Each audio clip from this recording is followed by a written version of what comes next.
Be a great communicator. It is said that what you say is important, but the way you say it is even more important. The basic guidelines of the communication etiquette can best be described by a great Indian saint, Saint Kabir. In Hindi couplet he said, ऐसी बानी बोलिए मन का आपा खोए और उनको शीतल करे आप हु शीतल होए. This means that we should speak in such a way that we feel happy and our heart feels cool and it brings happiness to others who are listening. As per Rogen's definition, effective communication is an exchange of ideas, energy, and action with understanding and purpose between two people who are aware of each other. So if you think a bit deeply, communication is the basis of all the activity, all the business, and all the transactions taking place in this world. Through communication, we impart instructions, we share our experiences, we solve problems, and even build relationships. It is literally impossible to think of a world without communication. Communication is a two-way process and is considered incomplete if there is no feedback. And this picture defines it very clearly.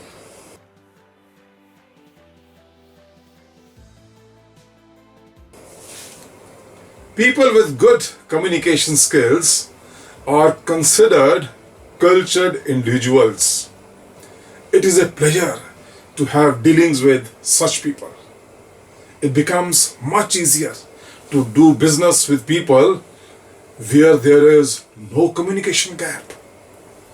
Good communication skills help you to make the best impression in the first interaction itself.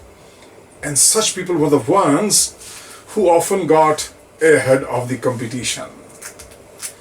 Conducting business with charm is possible if you are a good communicator.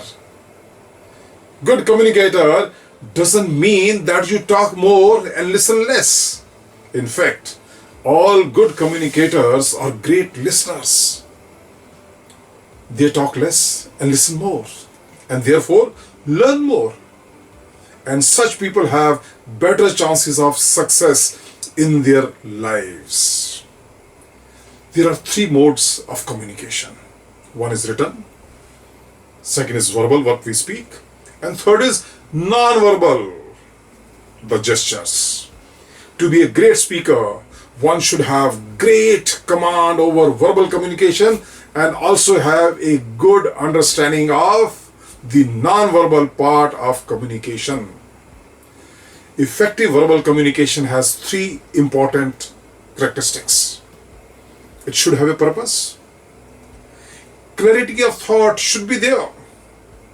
And that leads to clarity of verbalization. So these are the three characteristics of good communication. Also, one must have a good vocabulary of the language in which you want to communicate. An effective speaker should have good pronunciation, articulation, fluency, and accent that is understood by the audience. Appropriate volume, speed, voice modulation, emotional tone, pitch, emphasis, and pauses are the other attributes of a good speaker.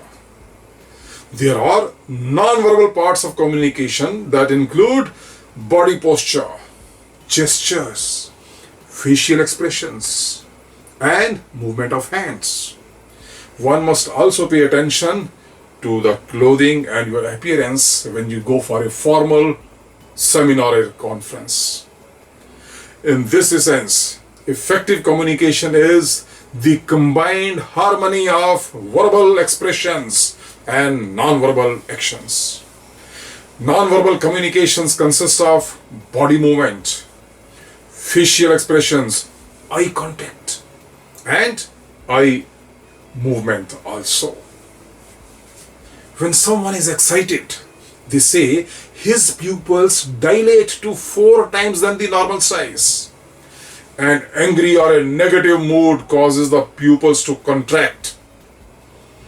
Good eye contact helps the audience develop the interest in the speaker.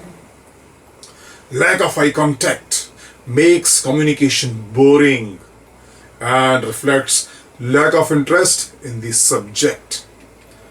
Now, facial expressions also play a great role in effective communications.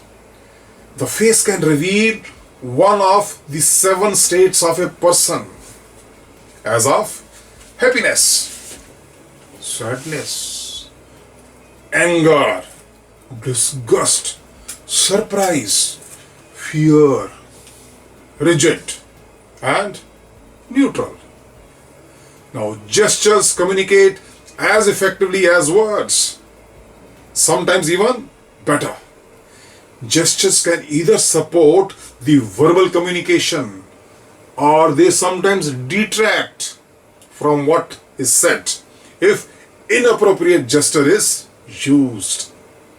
When you visit other countries for any purpose, you must spend a few minutes to study their culture and gestures they use while talking.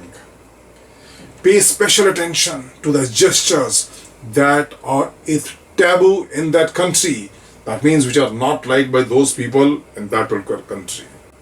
Your basic objective is business, and unknowingly you should not land up in trouble because of some unacceptable gestures. No business is possible without written communication. Formal letters, reports, indents, bill of lading, letter of credit, minutes of the meetings, memorandum of understandings, emails, and even messages on Facebook, SMS, Twitter, and LinkedIn are our normal modes of written communications. One must take care of the margins, font size, font type, boxing, etc., particularly in the written documents. And the length of a document should be also optimum. Every big document has to be sent with a covering letter. The covering letter should never be more than a page, with one introductory para, then the main message, and then the concluding para. Paragraphs should be short. Sentences should also be short. And there is no need to use uncommon, difficult words when simple words can be used in your letters, reports, indents, bill of lading, or anywhere else.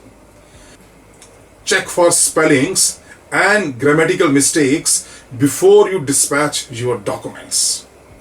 Names of the people and the companies from other countries may be a bit complicated.